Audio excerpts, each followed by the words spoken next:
2 మినిట్స్‌లో అయిపోయే స్నాక్ ఏదైనా ఉందంటే ఈ భేల్‌పూరినే.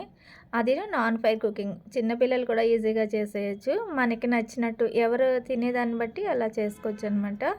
చాలా ఈజీగా, క్విక్‌గా ఎలా చేయాలో చూసేద్దాం. ఒక బౌల్‌లో 2 కప్పులు మురుమురాలు వేసుకొని, దాంట్లోకి ఒక ఉల్లిగడ్డ సన్నని తరుగు, ఒక టమాటా సన్నని తరుగు వేసుకొని, కొంచెం కొత్తిమీర కూడా సన్నగా తరిగేసి వేసుకోండి. ఒక పచ్చిమిర్చి సన్నగా తరిగేసి వేసుకొని, రుచికి సరిపడగా సాల్ట్ వేసుకొని, సాల్ట్ కొంచెం తక్కువనే వేసుకోండి.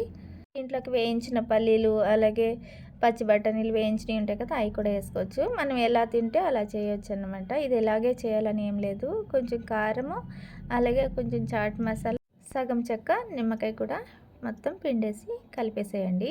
దీంట్లో గ్రీన్ చట్నీ వేసుకుంటారు, అలాగే టొమాటో సాస్ వేసుకుంటారు. మనం ఎలా కావాలంటే అలా చేసుకోవచ్చు. ఇది ఇలాగే చేయాలని ఏం లేదు. మంచిగా మనకి నచ్చినట్టు చేసుకోవచ్చు అనమాట. తినే వాళ్ళని బట్టి చేసుకోవచ్చు. ఇలా ఒక బౌల్‌లో తీసేసుకొని పైన సేవ్ ఉంటుంది కదా! అది వేసుకోవచ్చు. నేనైతే కార బూందీ ఉంది. అది ఇది వేశాను. చాలా బాగుంది టేస్ట్ అయితే. సింపుల్‌గా ఇంట్లో ఉన్న వాటితోటే భేల్‌పూరి. నచ్చితే లైక్ చేయండి. Thanks for watching.